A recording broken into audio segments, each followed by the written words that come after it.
So hello, everyone. This is the last talk for the conference, so I hope you had a great time, and I hope you're not too tired by now. I will be talking about the solid design principles and how to use them to get better developer experience and to become better developers and make your lives easier in the long run. So my name is Katerina. I am a software engineer, and I am the co-founder of Adiva. It's a global talent network where we connect tech companies with distributed developers. And working in an environment like that, I've had the chance to experiment a lot with the organizations I've been working with. So I have the experience working with different companies, from early stage startups to Fortune 500. And even though they are very different at their core, there are some things that they have in common, and that's the approach to software architecture, which most often they don't really have. So basically, let's see the state of software development today. What happens is we're always trying to cut costs by sacrificing good software architecture. So the managers don't usually understand what the good architecture means. And because of that, they tend to ask for faster development, which compromises the good design. And then because of that, we spend much more time reading code than writing one, which would mean like when you join a legacy system or when you join a project where someone else worked before you, you need to spend a lot of time to read through the code and understand what it does before actually starting to develop the solution. And that can be very irritating. So this is the point where you are really uncomfortable continuing someone else's work. But what's even more terrifying is when you need to go back to your own code after a year or two and realize that you have no idea what you did. So this actually happened to me. Let's try a show of hands who had this experience. I did. OK. So this is a talk on point. So yes, this happened to me like a while ago. I had to go back to a software that I developed 2 years prior. And then I was the only developer of the project. That's the most irritating thing. So I knew the architecture, but I really couldn't find this little piece of code that I needed to change. And so I spent 2 days looking around and reading through my own code. And then at the end, I had to rework it or re-implement it. So that's where solid design principles enter. Solid design principles basically help us write code that's easier to read and understand. So when you go back to an older code, you can easily understand what happens and what it is about. Then it's easier to maintain because of that, because you can easily find what you need to change or update. And it's easier to extend it without breaking the functionality that's already working. So it was introduced by Robert Martin, or Uncle Bob. He's most famous in the developer circles by that name. And it was afterwards named by Michael Feathers, who just rearranged their order in order to form the solid acronym. So what it is about, the first one, the S in solid, is the single responsibility principle, which states that every entity, a class, a function, a method, should only have one responsibility. This can be very easily connected to the real world. So we can compare a single responsibility principle with the concept of a clean and organized room. So it happens to everyone, right? You go home, you throw your clothes on the chair, and then you sit down, relax for the day. And then if you continue doing so, after a week, you'll get a room full of clothes. And whenever you want to get dressed, you would go in, you would try to find what you need to wear, right? But it would be tough because you need to go and look through all of the mess that you made. And at the end, you spend much more time looking for what you need than actually dressing up. And this is the same point in code. So when the code is too coupled and it has too many responsibilities, it's hard to find what you're looking for. So the main point here of this concept is that everything has its place and that everything should be in its designated place. So how do we translate this to code? A class should only do one thing. That's that one responsibility that a class has, or any other entity like functions or methods. When you have an older code that you refactor, you could achieve this by finding one responsibility inside that class and then moving everything else out of it. And at the end, this would result in very smaller classes which have very precise names, as opposed to large and generic classes with generic names. So instead of having an employee class that handles everything, you would have a separate one for employee payroll, for employee time logs, and every specific responsibilities that you need for the system. And these are those specific places where your code should be placed, and they are named by the names of the classes. So this is a code example. And it's a controller method, because controllers are usually the classes that violate the single responsibility principle the most. And it's a simple function. So just before I continue, it's in Laravel, because that's my framework of choice. But you can easily read it as pseudocode or something. So you just need to understand the idea behind it. So the store method gets some requests from the client and does perform some actions on it, and then returns something back to the client again. But if you look at it, it's short method, but it has many responsibilities. So the first one is the validation part. We get the request, we know, so the controller knows what the request should look like, so what are the rules that we should apply to that request before continuing forward. So we validate the data here. The controller is responsible for that. Then we save the data, again here. So the controller knows how our database is structured and knows how to save a new user. And then this final one, which is returning the appropriate response to the client based on the device. So whether it's JSON or it's a view, whatever the client needs to get back. So how can we fix this? This is the part where you keep one responsibility and move everything else around. So we keep this responsibility, the third one, where we know what we need to return to the client. The first change we're going to make is we will separate the validation into its own class. So this class is only responsible for validating the input that the client gives to the program. So you will see here that we have this rules part in a separate function, and this is handled. This comes out of the box in Laravel. It's probably the same with many other frameworks. But if it doesn't, it's easy to create your custom validation classes and then do this over there. So our form request does the validation and returns the response to the client before continuing to executing the rest of the method. Then the second part is the data layer. So we need to move saving to the database to a separate class, which is dedicated to that. So over here, we have, again, the same logic. We are processing the data and saving it in the database. And you can notice that there is an encryption function over here, which is called, it's a helper function. And this doesn't belong here. It could be, again, moved to a separate place, but it's left for simplicity. Ideally, you don't need to care about the encryption and all of that inside the repository. So the repository is only for handling the data that you have to work with. So this is what we end up with. We have the store user request. That's a custom request that we made, which has its own validation, instead of the regular one that we used previously. We have the user repository instead of using the direct user class, which handles the user's data table in the database. And then we just call the user repository and return the JSON type as we did. So now the controller is only responsible about returning the output and controlling the flow.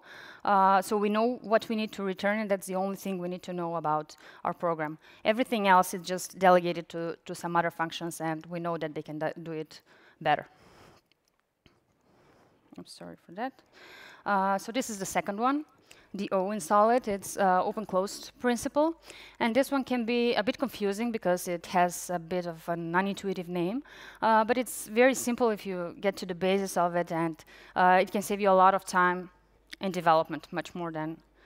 Basically, if you combine all of this, it will really cut down the development time. But this is a core of all the principles.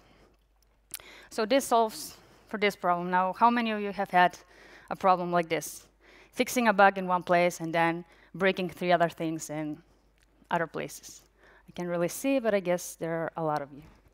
Yeah. So open-closed principle helps you solve this. It doesn't allow you to break your existing code because you are not changing it, you are extending it with adding new code. So that's the the main principle behind this is that we should be able to extend our system by adding new code instead of changing the existing code. And that would make it very easily to extend the system and never break it, because we won't be changing the functionality that is already working. We'll just be adding new layers of code to perform our new functionality.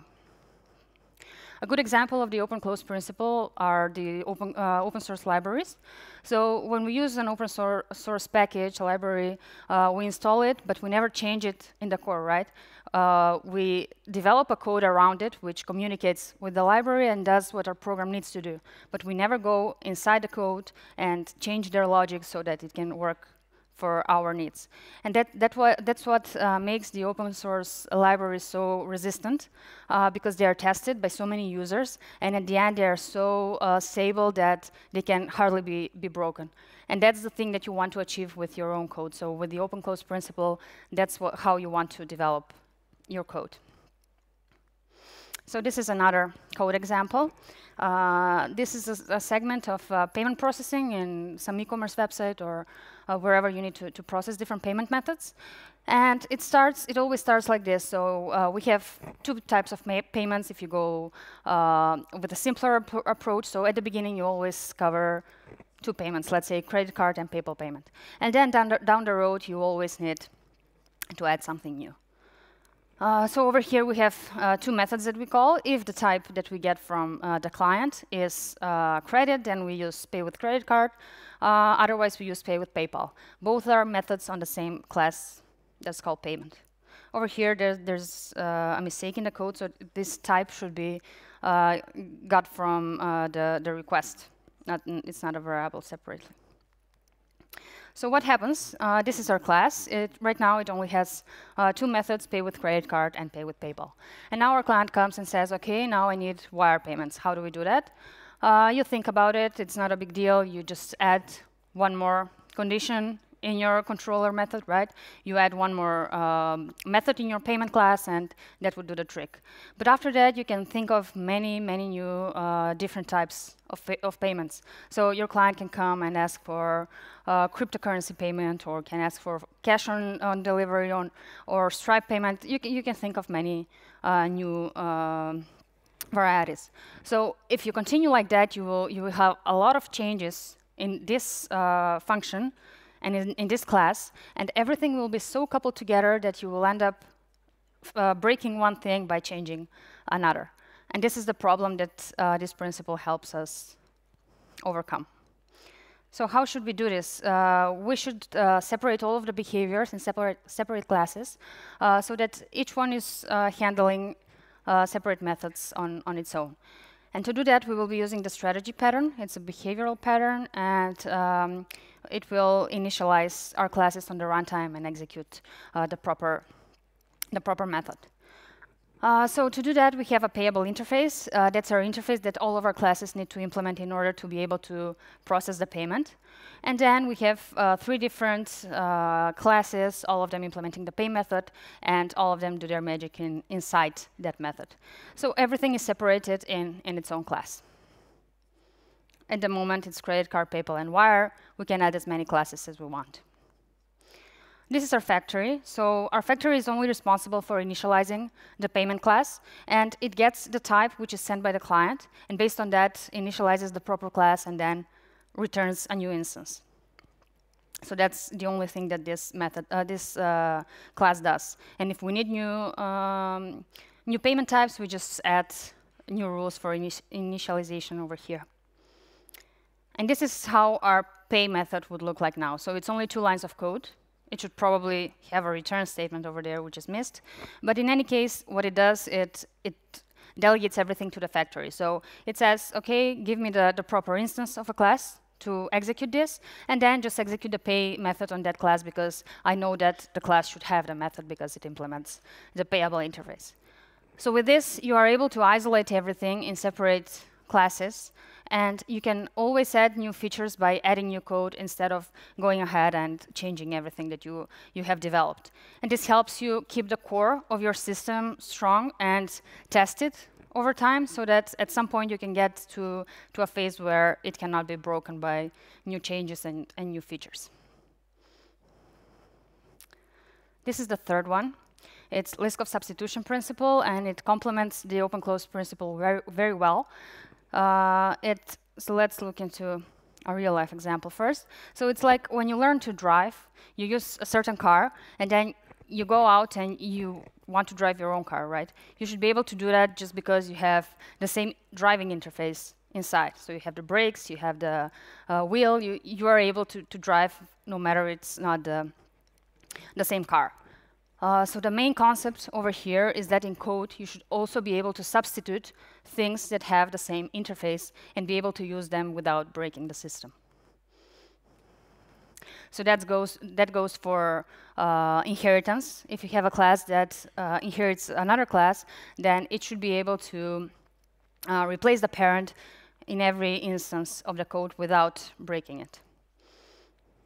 And then if you have a class that implements an interface, you should be able to replace it with another class that implements the same interface without breaking the system. So in our previous example, we should be able to use any of those classes just because they use the same interface. We shouldn't get into a point where the different usage breaks the system. And then every part of the code should get the expected result no matter what. So let's see it again in code. This is an example of candidate management system that I've been working on. So the point is that at first, it uses a local database, MySQL database, for managing all the candidate data. And to achieve that, this is a simplified version just for the sake of this presentation. We have a candidate repository interface which defines what our repository is going to handle. And then we only have the getCandidates method over here, which only gets all candidates from the database and then returns them. And what this returns is an instance of the collection class. So it returns a collection. And because it returns a collection in our controller function, so in our controller, we get the candidates from the repository, and then we just return them to the view as a JSON to the client.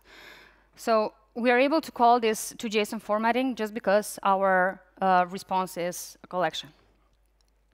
Now what happens next? Our client comes and says, OK, now I don't want to use a local database anymore. I want to use Zoho Recruit because I handle all of my candidates over there. So we want these programs to be in sync. And instead of getting the data from our local database, we should use an external API. And so this is some method that does that.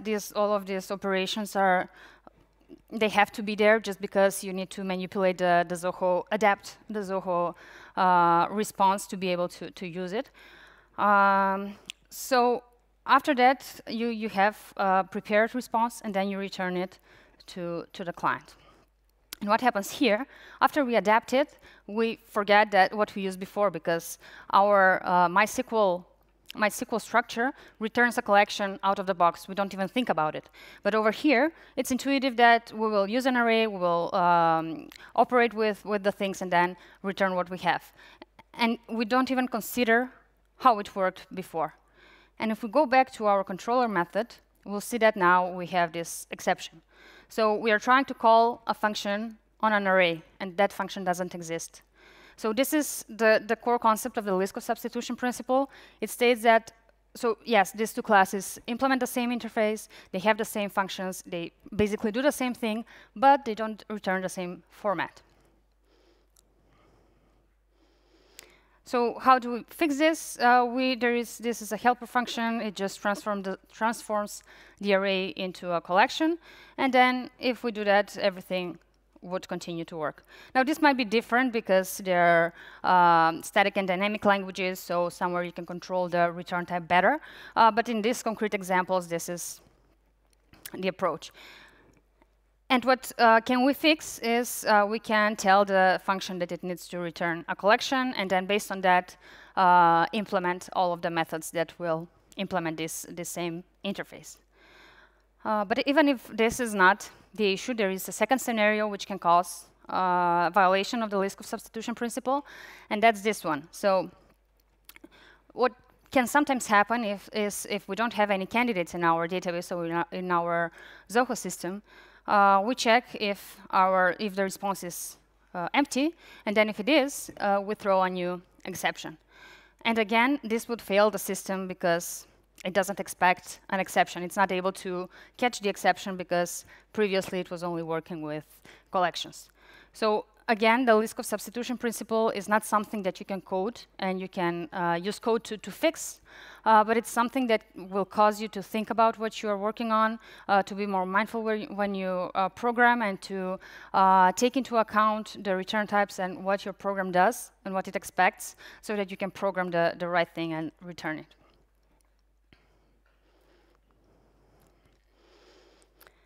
The I in solid is the interface segregation principle, and that one states that we should not be forced to depend on things that we don't use. So again, if we look into a real-life example, this is probably something that might be useful in a coffee place or somewhere where you want to be helpful for different customers, but it's definitely not something that I want to carry around with me. So this happens in code very often. You are forced to depend on things that you don't use and that you don't need. How does it happen? Well, we are usually forced to depend on methods that we don't use or methods that we don't call in our code. Changing one method in a class can affect classes that don't really depend on it, but depend on the class of the method. And how do we solve this? We solve it by replacing very large interfaces with very small, specific ones. Again, there's a code example. So this is an eloquent class, again in Laravel, which handles the data, the database communication and all of the data handling. And it extends a class which is 1,600 lines of code and plus depends on many other classes. So this is a large entity, and inside of this subscriber class we have one function, getNotifyEmail, which is in addition to all of the features that the class extends from the model. And this is the function that we need to use because as a software we want to notify our subscribers of some changes. So to do that, we implement, we have a class notifications, and we have a send method which its main purpose is to get the email of the user and then send them the notification. So what happens here, we depend on the subscriber, so the whole object of the subscriber class. And then what we do is we only get the notify email that they've set and send the message. So this method depends on too large structure just to call one simple method. How to solve this? We can separate all of the behaviors in separate interfaces. It's like having single responsibility in interfaces, and have all of our interfaces be very specific and handle specific tasks so that we can depend on them instead of depending on the whole data structure. So right now we have a notifiable interface, which at the moment has only the getNotifyEmail method. But in real life, we'll probably have many other methods that are related to sending email notifications.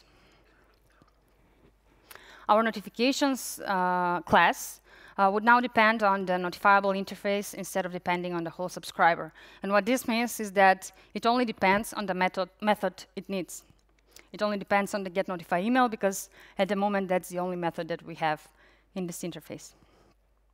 So this might not be a problem in interpreted languages where there's no compiling, but in Java, for example, recompiling a class by changing, so if we changed something in the model class previously, and then we recompile the whole code, it will recompile everything that is related to it. So it causes a lot of unnecessary operations just because we are not depending on the thing we need. In PHP and other languages like that, it will help maintainability a lot, because if we see that we depend on a notifiable interface, we know what methods we depend on. We don't think that we depend on something that if changing something in the model class would break our notifications. It won't, because we don't depend on it. And that's the reason why this is so strong into getting your code, making it more maintainable. The fifth principle is the dependency inversion. And this one states that we should never depend on low-level modules. We should always depend on abstractions.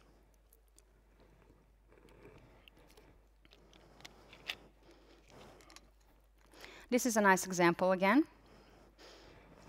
So over here we have when you want to turn on a light at home or wherever, and you don't go ahead and dig a hole in your wall and try to wire things up.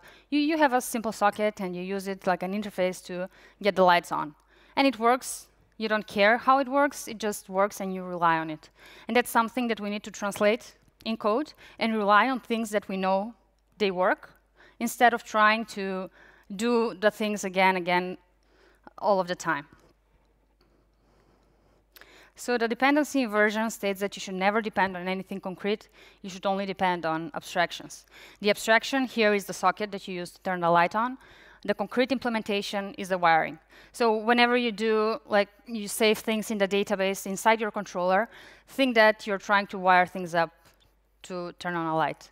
And that's too much work, and it's too much hassle if you scale it on a bigger level. High-level modules should not depend directly on low-level modules. What this means is that your controller, for example, shouldn't depend on the database engine that you use. So you should be able to easily change the database type and everything that happens on the low level of your application without breaking your client. So without having your client knowing that there is any change. And that would help us not break the system when we do such implementation changes. Now we're going back to our example with the candidates database, but now this is like how the whole resource for the candidate would look like, and we have all of the methods for operating with it. They all depend on the MySQL candidate repository. So at first, that's how we developed our code, and that's what we need to depend on. So we do it like this. We inject it. We have dependency injection over here. We are using the candidate repository to manipulate with stuff. And then when we need to change the implementation, we just go ahead and change MySQL with Zoho repository everywhere where we had it, and things should work. The problem here is that with this example, it's only one class, so it's not a problem to check if everything is implemented correctly. But if you have it implemented in many different classes, and if you depend on the same repository in many different places, then you will end up going through all of your code and changing stuff, and you'd probably forget something, and that would, again, break your system. So how do we solve this? We depend on the abstract level instead of the concrete level. And this is the interface that we had earlier. So this is the interface that both MySQL repository and Zoho repository depend on. It only has the get candidates method, but it would be extended in real life. So now what we do, we depend on the candidate repository interface instead of depending on the concrete classes. And with this implementation, we should be able to just switch the concrete implementation of the interface, and everything would work without changing anything in our code. How does this happen? There's usually a binder in every framework. You bind a concrete implementation with an interface. So whenever we are using the candidate repository interface, it instantiates a class in the background. And at first, that's a MySQL candidate repository. So whenever we see a candidate repository interface, it has something concrete in the back. We just don't know it, and we don't care about it. When we want to change it to our Zoho implementation, what we do is we just change the binding over here, and instead of having MySQL candidate repository as a concrete class, we're using the Zoho candidate repository.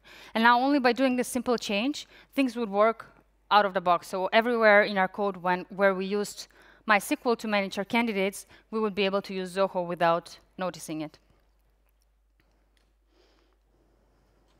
So what are the results of all of these changes? We're cutting costs by implementing good software architecture, because on the long run, and especially in large systems, taking care of how your things are organized and architected at the beginning would cause significant lowering in time of developing new features or fixing bugs or maintaining your code. We're spending more time writing code than reading code, which is very helpful in, again, large-scale systems. Not very good in some lower level systems, some smaller systems or apps.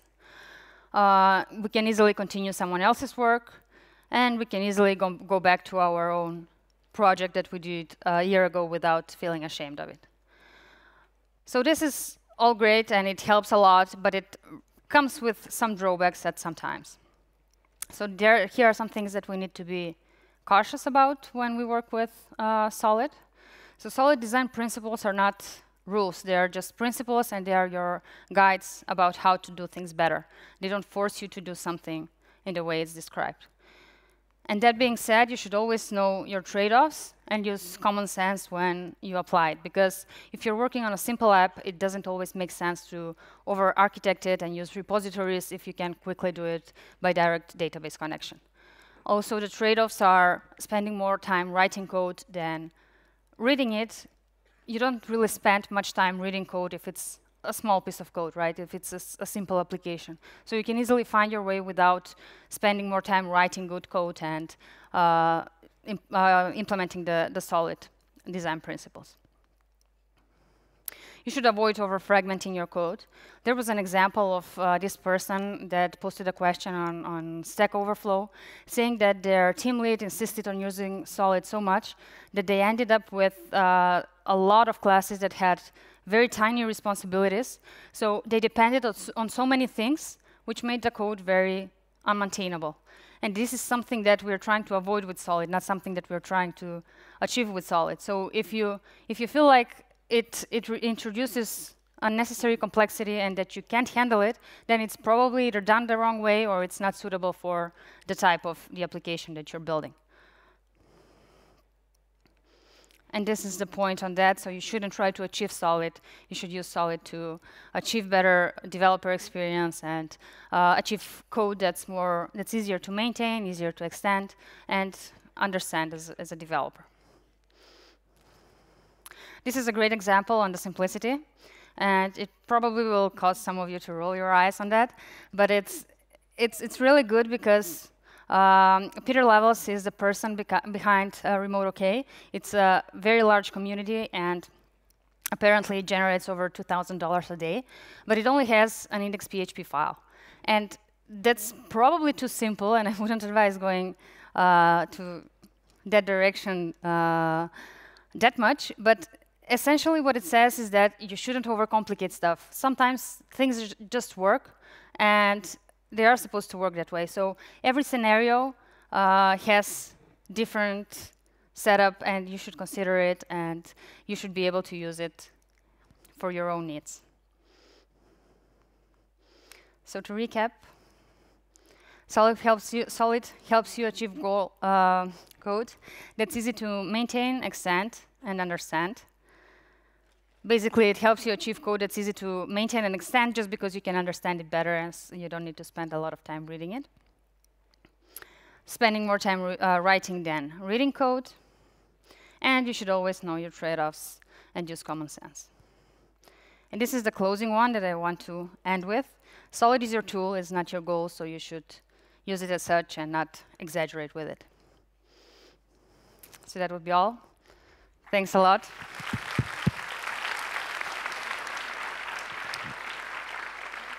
You can find me on Twitter if you have any questions or you want to chat. If we have any questions now, we can answer.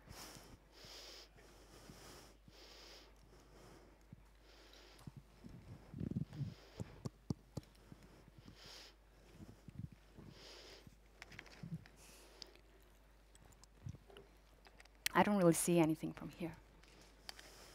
Hiya. Hello. The first one, single responsibility principle. I've started to get to the point where I use as a rule of thumb that you want to break down at a certain number of lines of code, but it doesn't feel like that's quite right, because if you take single responsibility principle to the nth degree, like you had a format message method in one of your examples, but that class was not a formatter, so you might have made a separate class for that. But that would have been overkill. So which point do you think it becomes overkill to break out into more classes? So I think that the common sense it's what we should apply here. There was some in that specific Stack Overflow question, there was an answer which said you're always forgetting about the common sense principle. And that's really something that we should account for. So if you feel like it's over-fragmented, or it's too difficult, or it's not supposed to work that way, then it's probably not. And the way I want to use in such scenario is that part where you decide what your main responsibility is, and then you turn everything else out of it. So, for example, if I have this mailing function, and that is responsible for sending emails, if I do some update in the database after sending the email, that's probably not my responsibility.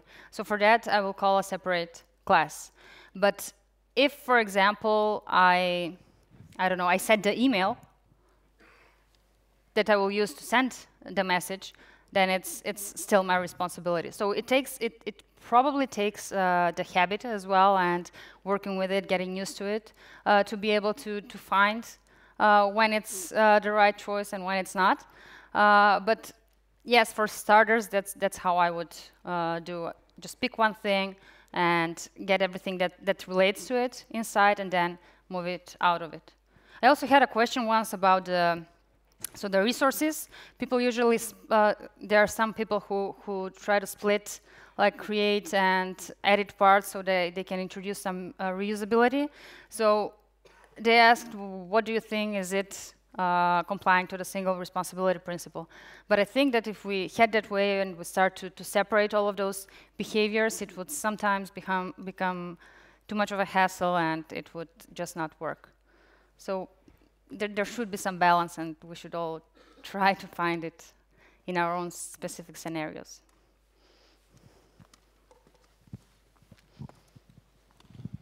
Hey, thank you. Over on to your right. Okay, thank you. Thank you for the great talk.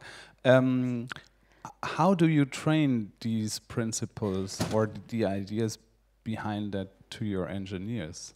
Because especially finding that common sense point where you stop applying the principle. I find it in unexperienced engineers that it's often that they don't find that right spot.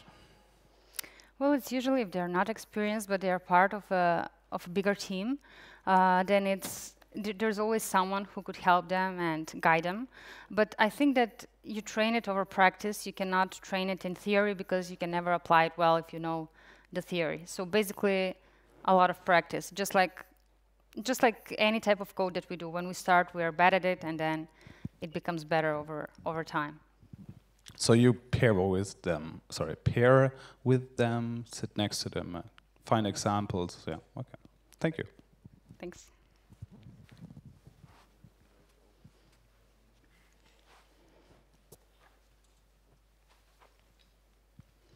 I don't see anyone.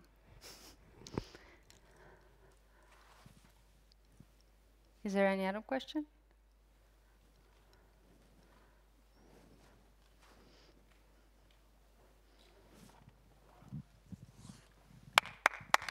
Thanks.